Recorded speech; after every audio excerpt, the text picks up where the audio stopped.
Let's strategize together. Let's hear it from an expert.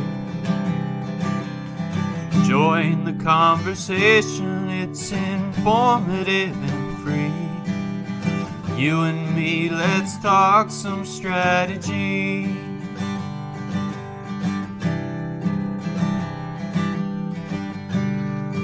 Now here's your host, Morin-van.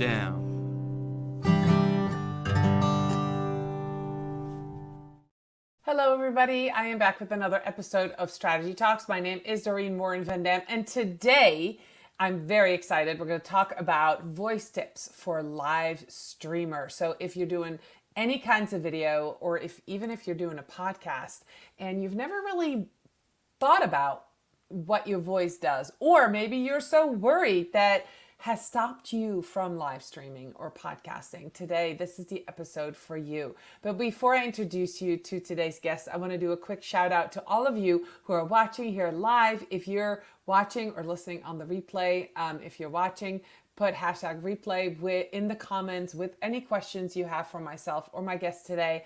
And if you're listening to Strategy Talks as a podcast, want to welcome you very much. So I do a quick shout out to our sponsor, Social Insider. They are the intuitive dashboard for social media analytics, reporting, and competitors analysis for brands and agencies.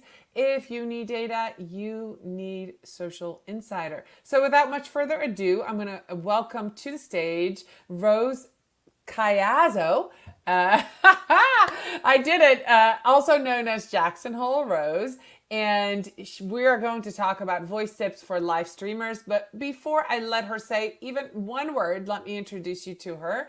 As a leader in online marketing for over 25 years, Rose has worked with hundreds of businesses, helping them get followers on all the platforms. She saw when the wave was coming 25 years ago, and when it looked like a fad, she was already working online in the digital space. She loves live streaming because it's our future. It's important to show the public who you really are in a world where artificial intelligence can put doubt in people's minds if you are a real person or not. So Rose, welcome. Thank you. Thank you so much for having me. Yeah, I'm so excited. You and I met at Social Media Marketing World a couple of years ago, I think. Maybe before, did we meet before the pandemic? And yes. Then we stayed in contact and seeing all the wonderful things you're doing. And can we just start with what's up with the name? Why are you called Jackson Hole Rose? Let's talk about it. Sure. Well, when I started my businesses way back in 2008, I decided that I was doing two very separate things. One was teaching the secrets of social media to small businesses all around the globe. And then the other was a professional voice talent and on-camera talent from time to time and doing MC work. I also had a syndicated radio show for a short time, which would explain why I had my name trademarked as Jackson Hole Rose, because the name of my show was Yellowstone Country with Jackson Hole Rose. And now that I've retired that show to move more into and deeper into live streaming, I'm still keeping the name. I love it. I absolutely love it. I mean, I know where you live. So that's great. So let's start about kind of with the obvious question that we're going to talk about, right? Voice tips for live streamers. Live streaming is video. Why is voice so important? And follow up to that, you can tell me either way. Do you think voice and audio is more important than video? So that was a very loaded question, but let me break that down a little bit in a shimmy style. Yes. So as a voiceover talent, you focus mostly on the voice and no one's seeing you. So you could talk like this and make all these weird faces and no one's going to see you, right? Or you can also pause it and you can refresh yourself on what the script is. You can actually read a script if you do a good job of reading a script, as opposed to knowing the story and explaining it. So being a voice talent, you're also very close to a microphone, and the microphone picks up a lot of different sounds in addition to your voice. One of those things being, let's say, a mic pop. Are you familiar with that? Yes, I am. Okay. And people in the business would know that mic pops is when you are speaking too much and there's too much into the mic. And so it's making this plosive sound. So I won't get too technical into all the words that are used in the voiceover world, but you're very much still smiling, because when you talk and you smile, you can hear it in the recording. But also when you're on a live stream, the smiling is very important, right? So you also don't have to take out extra breaths. So you have to be very conscious about your breaths in both pieces, whether you're recording via just voice or you're on live streaming. It just occurs in a different way. Now, when I said that the recording picks up a lot of different noise from your mouth, cameras also pick up a lot of movement. So if you're going like this with your head a lot as you're talking, right? Or you're going like this with your, like a repetitive motion, it's going to be very, very distracting to your audience. So if you're doing this when you're on, you're recording and no one's seeing you, there's no problem unless it's making a noise, right? So there are certain things that transfer over from voice to live stream, but there are a lot of different things as well. All right. Now I'm listening to you speak and I'm fascinated because I was trying to figure out if you were saying, duh, which you're not. When I create, yes, right. For those of you listening, she's like, yeah, that's why she's trained. And that's why we're talking about this. When I repurpose these live streams into podcasts, one of the tricks I have to do is take all the and ums out. I have this program, artificial intelligence, that takes them out. And sometimes there are like 75 of them. And I think they're all mine. I don't think they're my guests. So I'm listening to you, but I'm really watching you as you speak. And ooh, I love being watched. No. Right. And you stop and go, but it's almost like your thoughts are like a second ahead. You're thinking about what you're going to say. I love this. I'm like voice tips for live streamers. Like, I think this is like going to be so great. I can't wait to learn more, because if you have a podcast, you need to make sure your voice is right. If you're monotone, people are just going to tune you out. If you're too over the top, maybe people don't like it either. But in live streaming, people might decide in 3 to 5 seconds if they're done and if they're going to stay or not. So what are some ways to soothe or to keep people there or to keep them interested? You have a list of do's and don'ts for our voices as we do. Let's talk about live streaming. Sure. List of do or don'ts. Which do you want first? Let's start with the do's. Start with the do's, because I think there's going to be a lot of people watching this that are afraid. A lot of people are worried. They have this, fear of that they're not good enough or nobody's going to want to listen to them. But if there's some do's that they were like, I can do that might be helpful. Yes, and I agree. And these things that you mentioned, including imposter syndrome, exist within the new program that I'm going to be starting called the Live Streaming Secret Circle. And I'm doing a special with women in streaming media, which I'll talk about later. But all of these things and more are discussed in depth in a program, so that way you can really get to the nitty-gritty of why these things are really moving and shaking in your mind and where you can get the mind shifts to be. So one of those things would be to really insert that mind shift for yourself and to really think about what it means to be on camera for you.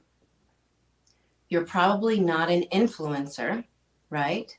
Because influencers do things a lot differently. So you don't need to compare yourself to someone who is constantly on camera, constantly, like maybe they're in the fashion business and, they're doing these fabulous, types of things. Whoops, I just knocked my flower over. I gotta get my rose back. Hold on, this is my branding in here. So basically, one of the things to remember is you are yourself and people are going to like you for who you are. I can talk to myself in the mirror And I can absolutely hate this little line that keeps going like this every time I talk and make it a thing. And then where am I with being able to move past and move through that? This is me. This is how I speak. Sometimes I watch myself on camera to see how I am talking to people. And is it natural? Is it, does it feel natural to me?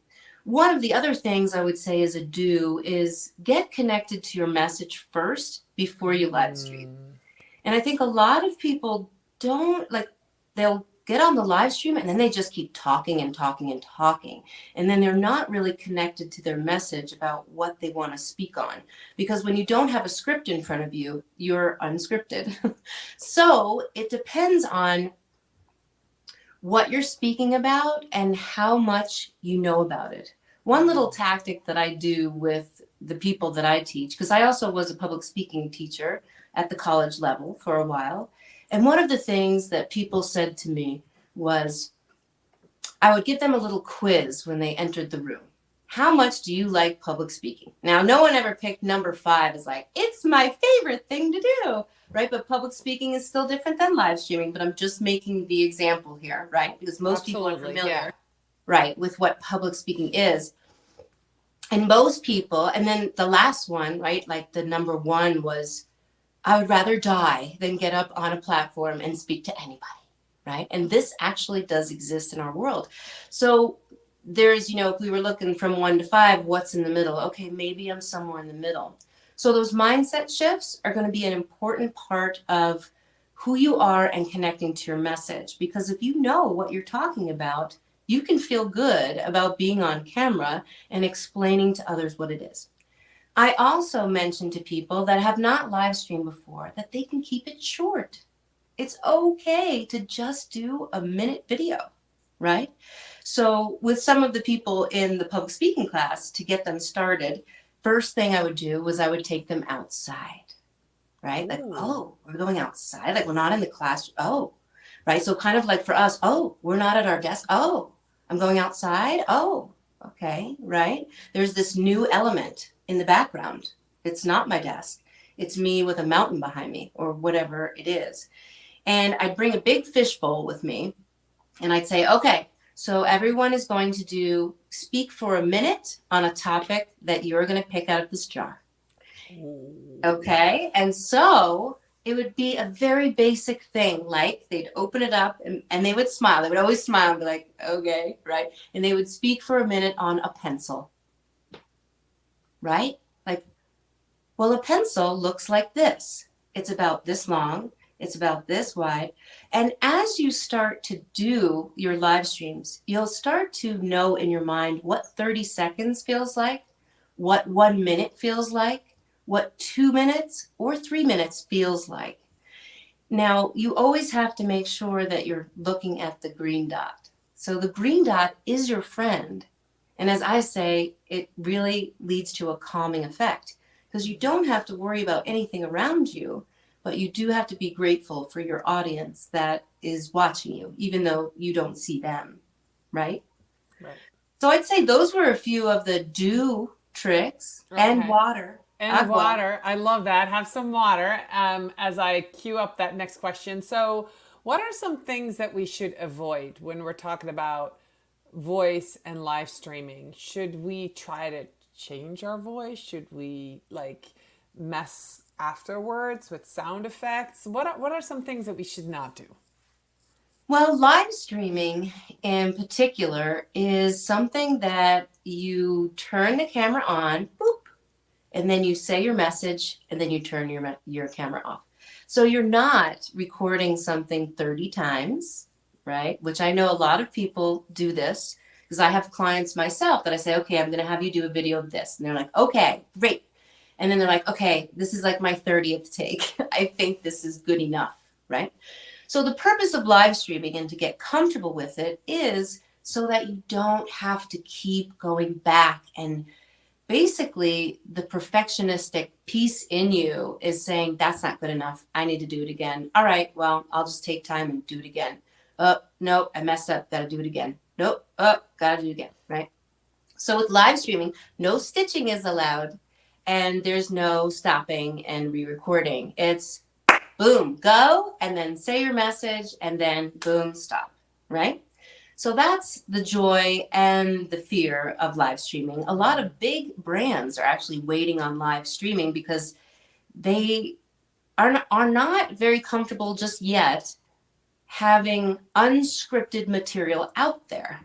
But what I see as the future is that is what will win, is the unscripted material and the trust that people have in you to allow for, the bigger brand. But there's a question here. Let me just dive into that right now, because I see this all the time. Even just a simple thing as an Instagram takeover.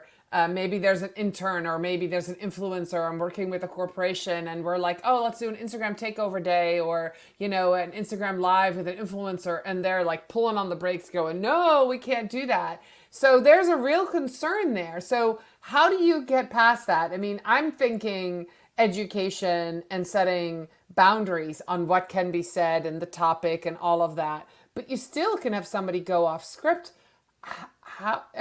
Let's talk about that. So you said trust. How do you trust somebody, especially if they're not part of your brand? Say it's an outside influencer or an intern, or do you say we'll start with the CEO? Like, how do you deal with that? Ooh, that's a tough one, especially when you say, we'll just start with the CEO. The reason why I say that is because sometimes what happens is the wrong people are on camera and they haven't been trained, and they say the message and it doesn't come out as powerful enough. So I work with people to record their audiobooks, to do their, I worked with some people that had a biography they were doing about their family. And they knew when they read, it just felt dead, right? And sometimes when people are placed in that role of saying, well, you're just going to record this and you're going to be on video, it's like, it's instantly the throat locks up, gets dry. I need water. Oh my gosh, I have to go to the bathroom. Like, because your body has a real response to that. It's not just anxiety to your head and your brain, like, oh my gosh, I have to do this. It's more of your whole body reacts. I spoke with someone the other day who I was telling her what I was doing about live streaming. She said, oh my gosh. She said, that's great you're doing that. She said, but I can tell you a story of how my brother didn't tell me that I was speaking at his wedding, right? And she was listed on the little paper. And she said, what's this? I'm speaking? And he was like, yeah, I didn't think that you just get up and talk. Well, she said by the time 45 minutes later she got up there, she was sweating, her throat was closing, and she was basically crying at a wedding, right? She was just so embarrassed and not able to have enough time to prepare.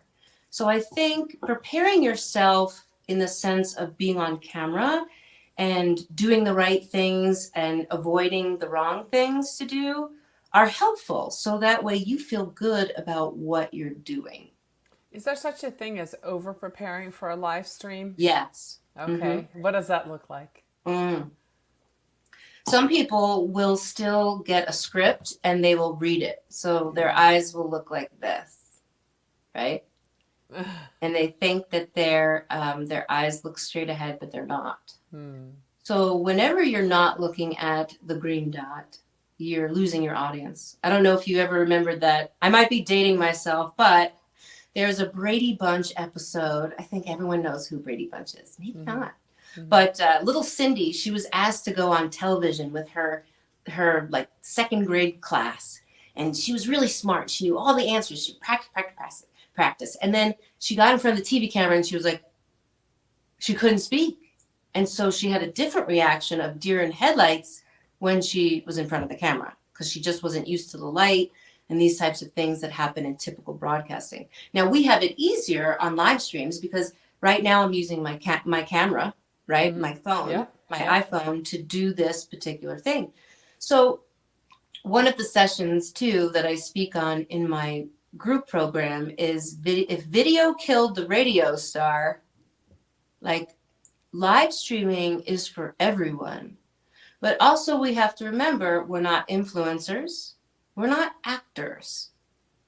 We are real people just trying to get our point across, or explain, or invite, or educate, right? I love that. This, I think, is the essence of what I wanted to get to.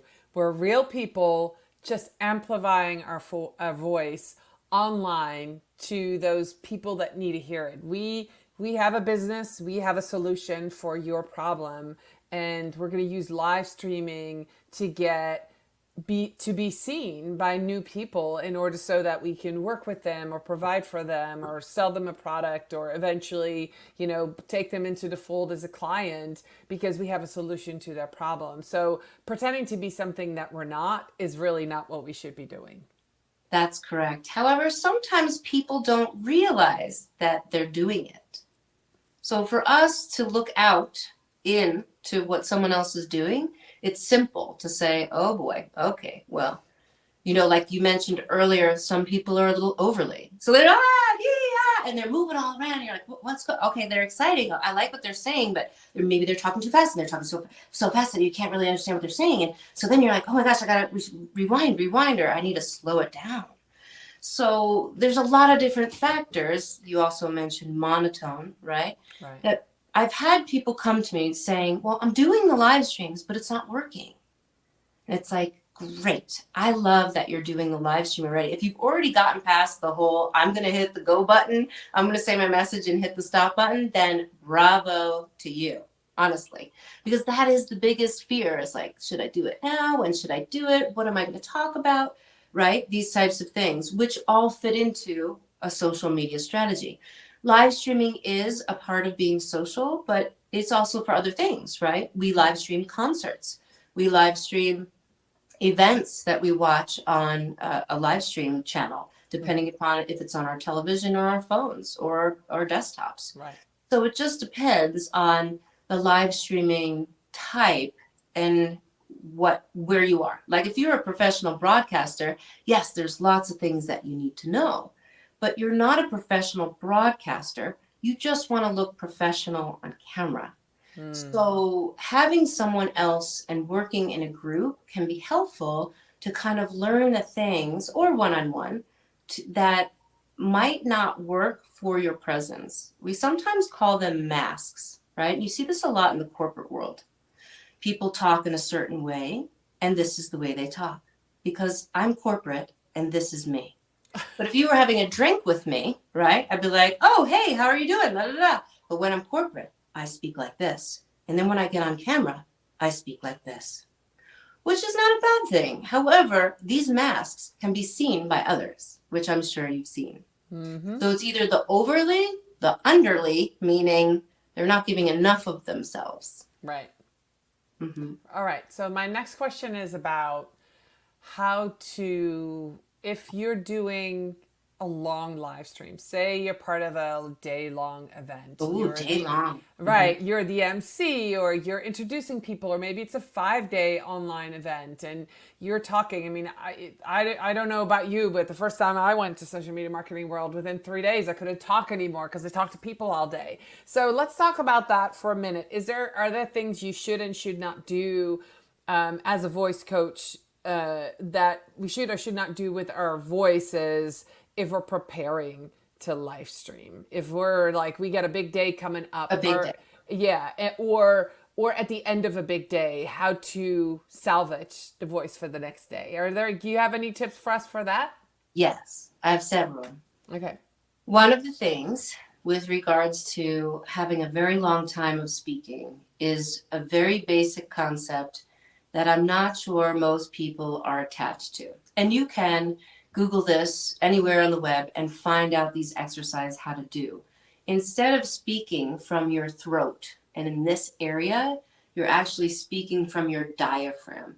So I'm also a singer. So I was trained in singing different types of things like opera, where the air that's coming through to make your voice come out is actually coming from your diaphragm, which is down here, right? So if you Googled those types of exercises and say, am I speaking through my nose right now? Or am I speaking through my throat? Sometimes it'll sound like this and people talk through this. And the air does not support it enough for an entire day, right? So if you have that breathless kind of sound like this, right, it's because you're not getting enough breath to your diaphragm, which in cases of being nervous, which most people are being on camera, you're not breathing from the right area and bringing it up and out of your mouth, right? So that's one of the points that I'll mention. Another very secret tip that I like to share, because it feels like my tip. When I found it out, I went, oh my gosh, this works. Now, it may not work for everyone because everyone has a different way of doing things. However, there is some interesting scientific stuff behind a green apple. So it has a different type of acid inside of it that actually will allow your inside of your mouth to not stick to your teeth, because this is usually what makes the sound on the audio or what makes a sticky sound when you're speaking. So if you eat a green apple, and you don't even have to eat the skin, you just need to eat the inside of the green apple, there's a special acid in there that actually allows your mouth to be lubricated enough for a lot of the day. Wow, that's amazing. I used to eat one green apple a day. That was way before my social media time, but I love green apples. That is crazy. All right. I love that. I love that. That's a great secret tip. Before we wrap it up, I just had another question about the volume. So you said you were a public coach or public speaker coach as well. How about, can you say anything about volume? Do you command people to listen when you slow down your voice? I mean, I have children. I used to try that trick. The softer I spoke, the more they would listen, because they're like, what is she saying? Can you use that in public speaking? Can you use that for live streaming, or is that just not going to work because of the audio and the online piece? Yes, it will work if you have the right equipment. You don't want to have the camera so far away that this cannot be heard, right? Or it's not even just the voice on camera. So if I say something, you see how I went something, but then I pause. Don't be afraid of pausing, looking at the camera and saying, but I know what you want to do, and I have that link for you right here, right? So you're lowering your volume, but you're not actually really making it very quiet. There's different ways around this with live streaming, because you need to be heard, but it's more with like the head tilt or the hand motion or whatever it is you're doing inside of your live stream that makes people want to lean in and listen to what you're saying. But yes, I call it like a voice extravaganza. Go with all the things, right? Like I'm talking loud now, but then maybe I'll talk softer, right? This type of thing, or I'll lean into the camera and you'll see me a little bit closer. These types of things, they all matter in a live stream.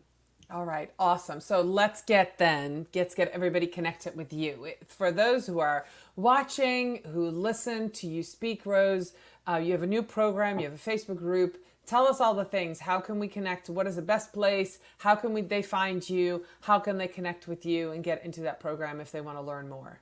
Yes. So the easiest way is just to search Jackson Hole Rose, Hole. So I live in Jackson Hole, Wyoming. So if you search Jackson Hole Rose, that is what everything and anything social media is under.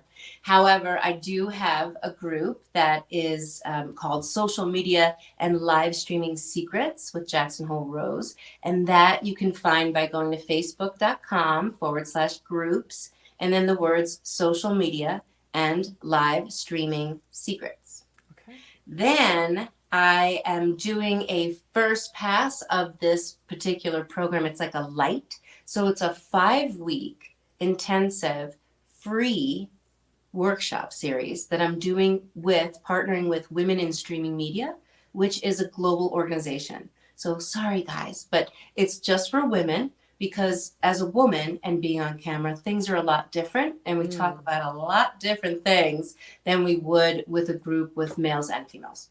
So for women only, you can go to womeninstreamingmedia.org, and you can sign up there to be a free member. And from there, you'll get the emails that will lead you into the group where I'm going to be starting those workshops on September 22.